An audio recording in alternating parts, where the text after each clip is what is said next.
Hello and welcome to the Help Side. My name is John Jansen. This is the Film Room, and today we're going to look at the round of 32 game between Duke and Michigan State, and this is going to be a short one here.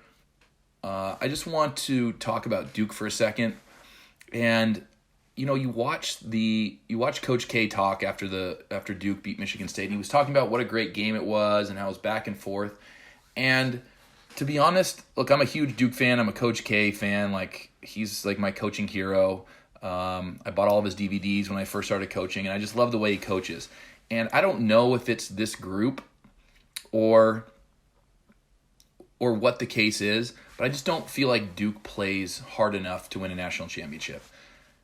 I think they're lazy on defense. I think they have tons of talent. And when you watch other teams play, and teams that come to mind are Gonzaga, Arizona, Kansas. These guys play really hard. Texas Tech you can throw in there.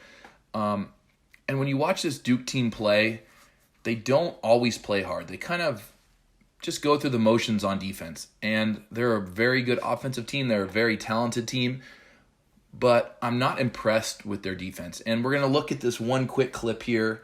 And I love Banchero. I think he's an elite player. I think he's going to be a good NBA player. I don't know how good, but he's going to have to play harder, and he's going to have to work on his defense. And you can see this here. And look, some of these guys that are one and dones, maybe they don't want to be college players. Maybe they're just doing it because they have to.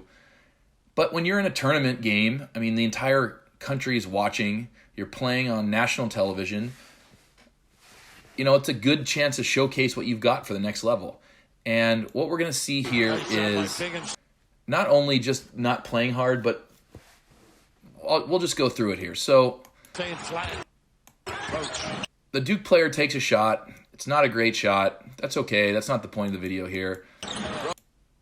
And you can see all 5 Michigan State players are in the paint rebounding the ball. So you have 5 players here in the paint and 2 guys behind the ball. And so here goes Michigan State on a break. And right here is Banchero. And there's another player behind him. But you can see, number one, look at this guy. I think that might be Roach. I'm not 100% sure. But he needs to be turned, opened up to the ball, and inside and sprinting back. He's kind of looking at his guy going, well, since I got my guy, I'm good. I don't need to worry about it. Now, there's another guy over here. And I believe that Banchero knows that the other Duke player has this wing. And so his job is to stop the ball. And regardless, if the ball's coming at you, you want to be inside of the guy. Because you don't want him going right down the middle. That's where everything opens up. You want to start walling him up and forcing him to the sideline and take away some of his options. Like, it takes away the entire other half of the court when you wall him in. And we see here, 6 minutes to go in the game. Duke is up 2. And you see Banchero just make no effort. The guy just dribbles right by him. And we'll watch it here in full speed so you can see it. He's well in front of this guy, and he just lets the guy go by him. And it's like just horrific defense. And he's not sprinting back. And you think, you're in a tight game. You're in a horrible position here.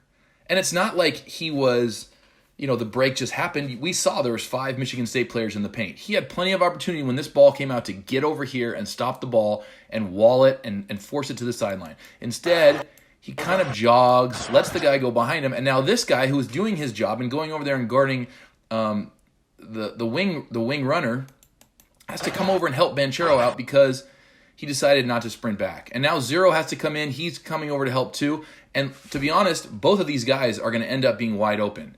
And he makes a fine decision. He goes to the basket because no one's directly in his line. He gets fouled. He gets to the free throw line. But it's almost like some of these guys who are one and doneers, who are top draft picks, feel like they just don't have to do the dirty work to win a game. And that makes me sad if that's the case. And the thing is, it probably won't affect his draft status. So what does he care? But you're playing for a team. You're playing for national championship. I think that you can get it in the way here and stop the ball. And I honestly believe that Duke's offense is fantastic. But when you see plays like this, and this is stuff that I notice because I'm a defensive coach, I don't know if Duke can win a national championship because of things like this. And you look at this Michigan State team, who I don't think is a very good team, who was not very good the whole season, and it was a really tight game. And Coach K can praise them all they want, but Michigan State wasn't that good this year. But if you don't play defense, you're going to make bad teams look good because of exactly like plays like this. And you think about some of the elite teams that Duke had in the past where they've won national championships. I mean, what immediately comes to mind is the Battier team, where Battier, they had all the charges and all the stat numbers and everything. And this kind of play would never happen, where the guy doesn't sprint back or a guy doesn't get in the way. So to me, this is kind of why Duke isn't as good as they should be, and why I don't think they're a Final Four team. But again, you see it and you go, yeah, it's great effort by the other guy to get over there, but what is Banchero doing? And in that situation, to me, this is where a player needs to play harder. A player needs to look at this and say, this is unacceptable, because even not the hustling, but the fact that he didn't get inside the guy and try to stop the ball and just kind of let him go right by him is something that needs to be corrected for sure.